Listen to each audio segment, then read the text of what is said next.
শেখ হাসিনা যতদিন ইচ্ছা ভারতে থাকতে পারবেন কিনা জানালেন জয়শঙ্কর। জুলাই আন্দোলনে আদালতে অভিযোগ প্রমাণ মেলেনি ৫৬% মামলার। আমাদের চ্যানেলটি সাবস্ক্রাইব করে পাশে থাকুন। এখন জানাবো বিস্তারিত প্রতিবেদনটি। ছাত্র জনতার গণঅভ্যুত্থানে পদত্যাগ করে ভারতে পালিয়েছেন সাবেক প্রধানমন্ত্রী শেখ হাসিনা। তবে তিনি দেশটিতে যতদিন ইচ্ছা থাকতে পারবেন কিনা তা জানিয়েছেন ভারতের পররাষ্ট্রমন্ত্রী এস জয়শঙ্কর। একটি লিডারশিপ সামিটে এনডিটিভির সিইও এবং এডিটর ইন চিফ রাহুল কানওয়ালের সঙ্গে আলাপকালে এ বিষয়ে কথা বলেন। যতদিন থাকতে চান হাসিনা ভারতে থাকতে পারবেন কিনা জানতে চাইলে জয়শঙ্কর বলেন, এটি ভিন্ন বিষয়, তাই না? তিনি এখানে একটি নির্দিষ্ট পরিস্থিতিতে এসেছিলেন। আমি মনে করি সেই পরিস্থিতি স্পষ্টতই তার সাথে যা ঘটে তার একটি কারণ। কিন্তু আবারও বলছি, এটি এমন একটি বিষয় যেখানে তাকেই নিজের সিদ্ধান্ত নিতে হবে।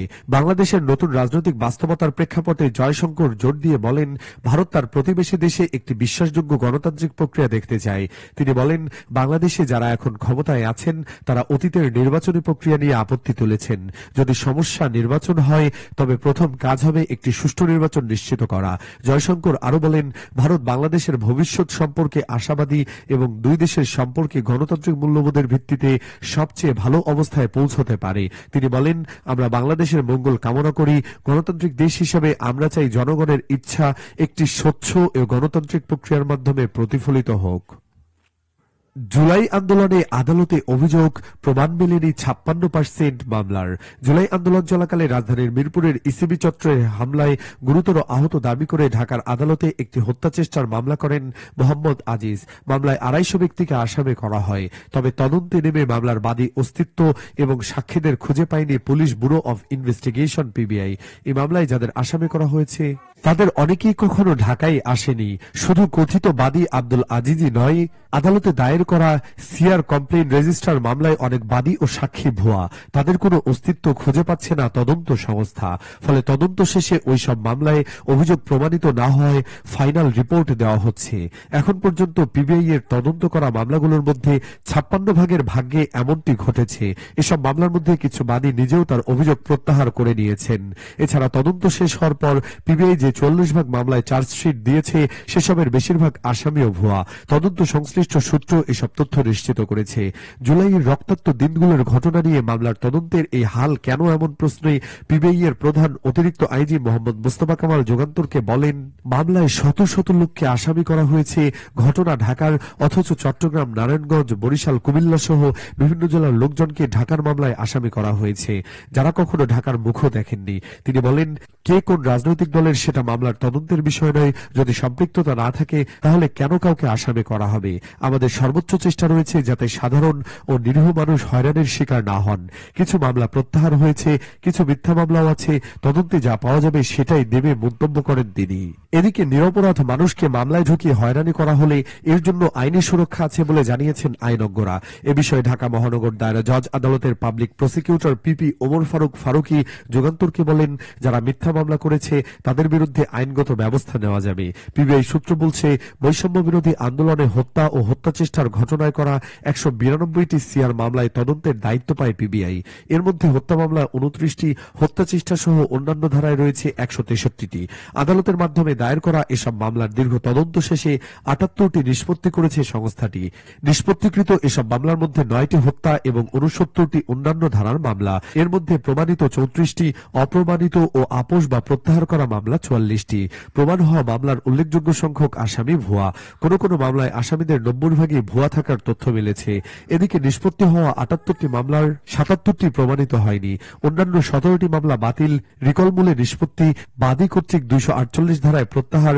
এ তথ্য বিশ্লেষণ করে আইনজ্ঞরা বলছেন, পিবিআই এর তদন্তে ৫৬ মামলা ভুয়া বলা হলেও এর প্রকৃত সংখ্যা আরো বেশি। বাংলাদেশ সুপ্রিম কোর্টের সিনিয়র আইনজীবী মঞ্জিল মোর্শেদ যুগান্তরকে বলেন, পিবিআই এর বিশ্লেষণ থেকে এটা স্পষ্ট যে ৫৬ মামলা প্রমাণ হয়নি। এ কথাটি বহু আগে থেকেই আমরা বলে আসছি। কাজে পিবিআই নতুন করে কিছু পাইনি, বরং আরো পাওয়া দরকার ছিল। সরকার, মিডিয়া এবং আমরা সবাই বলে আসছি এ মামলাগুলো মিথ্যা, মানে যথাযথ না। সেই মিথ্যা মামলায় পিবিআই এর একটি ফরমালি তদন্তের মাধ্যমে উঠে এসেছে।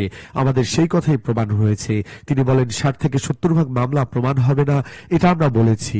এ মামলাগুলো চাঁদাবাজির জন্য হয়েছে। বৈষম্য বিরোধী ছাত্র জনতার কোটা বিরোধী আন্দোলন চলাকালে চরম নৃশংসতা চালায় ফ্যাসিস্ট আওয়ামী লীগ সরকার। আইন শৃঙ্খলা রক্ষাকারী বাহিনী ও দলীয় ক্যাডাররা নির্বিচারে হত্যা করেছে ছাত্র জনতাকে। তীব্র আন্দোলনের মুখে গত বছরের 5 আগস্ট তৎকালীন প্রধানমন্ত্রী শেখ হাসিনা ভারতে পালিয়ে যান। এরপর ভুক্তভোগীরা মামলা দেওয়া শুরু করেন। তবে অনেক ক্ষেত্রে ব্যক্তিগত দ্বন্দ্ব থেকে নিরপরাধ মানুষকে আসামির তালিকায় ঢোকানো এবং প্রতিষ্ঠিত ব্যবসায়ীর নাম ঢুকিয়ে চাঁদাবাজির ঘটনাও ঘটেছে। এ নিয়ে তীব্র সমালোচনার মুখে জুলাই আন্দোলনের মামলার আসামি গ্রেফতারের ঊর্ধ্বতনের অনুমতি লাগবে মর্মে নির্দেশ দেয় ঢাকা মহানগর পুলিশ ডিএমপি। এছাড়া ভুয়া আসামিদের নাম বাদ দিতে উদ্যোগ নেয় সরকার। পুলিশ সদর দপ্তর সূত্রে জানা যায়, জুলাই আন্দোলনের ঘটনায় সারা দেশে থানা ও আদালতে এখন পর্যন্ত 1785টি মামলা হয়েছে। এর মধ্যে তদন্ত শেষে চার্জশিট দেওয়া হয়েছে 106টির। এছাড়া ফৌজদারি কার্যবিধির 173-এর সরেও ধারায় 437টি মামলায় 2830 জনকে এ পর্যন্ত অব্যাহতি দেওয়ার জন্য আদালতে অন্তর্বর্তী তদন্ত প্রতিবেদন দাখিল করা হয়েছে। পিবিআই এর সংশ্লিষ্ট সূত্র বলছে, অভিযোগ প্রমাণ না হওয়া মামলার বেশিরভাগই বাদী ও সাক্ষীর কোনো অস্তিত্ব নেই। বাদী মোহাম্মদ আব্দুল আজিজের করা সিআর মামলা নম্বর 890/2024 মিরপুর। 2024 সালের 4 আগস্ট বেলা 11:30টায় মিরপুর ইসিবি চত্বরে আওয়ামী লীগ ও যুবলীগের নেতাকর্মীদের হামলায় গুরুতর আহত হন বলে দাবি করেন বাদী। 22 জনের নাম উল্লেখ সহ অজ্ঞাত 200 থেকে 250 জনকে আসামি করেন তিনি। আদালতের নির্দেশে মামলাটির তদন্তের দায়িত্ব পায় পিবিআই ঢাকা মেট্রো উত্তর। এসআই হুমায়ুন কবির তদন্ত শেষে ঢাকার আদালতে ফাইনাল রিপোর্ট বা প্রমাণ হয়নি জমা দেন। তদন্ত কর্মকর্তার প্রতিবেদনে উল্লেখ করেন, বাদী আব্দুল আজিজের স্থায়ী ও অস্থায়ী নাম ঠিকানা ভুয়া, জাতীয় পরিচয়পত্র জাল। মামলায় যে মোবাইল নম্বরটি উল্লেখ করা হয়েছে সেটিও অন্য এক নারী ব্যবহার করেন। আব্দুল আজিজ নামের কাউকে চেনেন না ওই নারী। সাক্ষী হিসেবে যাদের নাম রয়েছে তাদেরও নাম ঠিকানা ভুয়া। কথিত বাদী আজিজের মামলার 11 নম্বর আসামি আব্দুল লতিফের বাড়ি সিরাজগঞ্জের শাহজাদপুর থানার বেতকান্দি গ্রামে। আমি কৃষিকাজ করি। গত 10 বছরের মধ্যে ঢাকায় যায়নি, কিন্তু স্থানীয় প্রভাবশালী এক নেতা শত্রুতা করে মামলায় আমার নাম ঢুকিয়েছে। এখন পর্যন্ত 2টি মামলায় নাম দিয়েছে আমার। গ্রেফতার করানোরও চেষ্টা করেছে। এমন আরেকটি মামলার বাদী মোহাম্মদ রাজিন ওরফে রাজন বৈষম্য বিরোধী আন্দোলনে অংশ নিয়ে গুলিতে আহত হয়েছেন দাবি করে 2 জানুয়ারি আদালতের মাধ্যমে একটি হত্যা চেষ্টার মামলা করেন। মামলার বিবরণীতে তিনি উল্লেখ করেন, গত বছরের 18 জুলাই দুপুর 2:30টার দিকে ঢাকা ময়মনসিংহ মহাসড়কের বনানী চেয়ারম্যান বাড়ির সামনে আসামিদের ছোড়া গুলিতে তিনি আহত হন। পরে জাতীয় চক্ষু বিজ্ঞান ইনস্টিটিউট ও হাসপাতালে তিনি চিকিৎসা নেন। মামলায় 127 জনের নাম উল্লেখ সহ অজ্ঞাত 25 ব্যক্তিকে আসামি করা হয়। মামলা তদন্ত শেষে পিবিআই এর পরিদর্শক মোহাম্মদ আজিজুল হক আদালতে প্রতিবেদন জমা দেন। প্রতিবেদনে তিনি উল্লেখ করেন, এ মামলায় বাদীর সব তথ্য ভুয়া। এমনকি মামলায় যে মোবাইল ফোন নম্বর উল্লেখ করা হয়েছে সেটি ব্যবহার করেন অপর এক ব্যক্তি। এছাড়া সাক্ষীদেরও কোনো অস্তিত্ব নেই। সূত্র বলছে, ডিএমপির তেজগাঁও থানার একটি হত্যা মামলায় 960/2024 নম্বর মামলায় তদন্ত করেন এসআই ফিরোজ আহমেদ মুন্সি। মামলাটিতে 208 জনের নাম উল্লেখ সহ অজ্ঞাত 900 জনকে আসামি করা হয়। এসআই ফিরোজ যুগান্তরকে বলেন, মামলাটি করেন এক উৎসুক জনতা। নিহতের বাবা একই ঘটনায় অন্য একটি থানায় মামলা করায় আদালত সিআর মামলাটি খারিজ করে দিয়েছে। প্রমাণিত হওয়া মামলায় পিবিআই এর তদন্তে বিশ্লেষণ করে দেখা যায়, জুলাই আন্দোলনের সময়ের 34টি মামলার মধ্যে বেশিরভাগ আসামির সঙ্গে ঘটনার কোনো সম্পৃক্ততা মেলেনি। ওই সব আসামিকে মামলা থেকে অব্যাহতি দেওয়ার কথা উল্লেখ করা হয়েছে।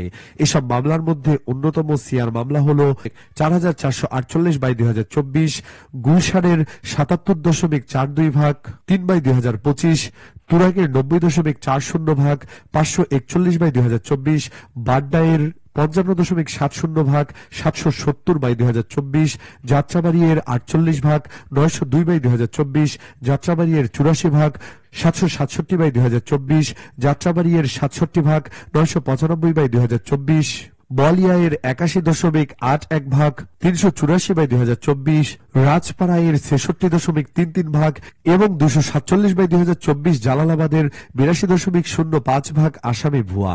গত বছর 5 আগস্ট যাত্রাবাড়ি থানার সামনে বুকের পাশে গুলিবিদ্ধ হন সজীব 19 নামের এক যুবক। এ ঘটনায় তার বাবা মহসিন বাদী হয়ে 253 জনের বিরুদ্ধে আদালতে হত্যা চেষ্টা মামলা করেন। মামলা নম্বর 902/2024 যাত্রাবাড়ি। মামলাটি তদন্ত করেন পিবিআই এর এসআই মোহাম্মদ জামিল জামিল উদ্দিন রাশেদ তদন্ত শেষে মাত্র 20 জনকে অভিযুক্ত করে আদালতে চার্জশিট জমা দেন। মামলা থেকে 233 জনের নাম বাদ দেন তিনি, অর্থাৎ 84 ভাগ আসামি ভুয়া। এ বিষয়ে এসআই মোহাম্মদ জামিল উদ্দিন রাশেদ যুগান্তরকে বলেন, 253 আসামির মধ্যে মাত্র একজন যাত্রাবাড়ির, 15 থেকে 16 জন ঢাকার, অন্য সবাই দেশের বিভিন্ন জেলার। তাদের মোবাইল সিডিআর পর্যালোচনা করে ঢাকায় তাদের লোকেশন বা অবস্থান পাওয়া যায়নি। এতক্ষণ আমাদের সাথে থাকার জন্য আপনাদের সবাইকে ধন্যবাদ।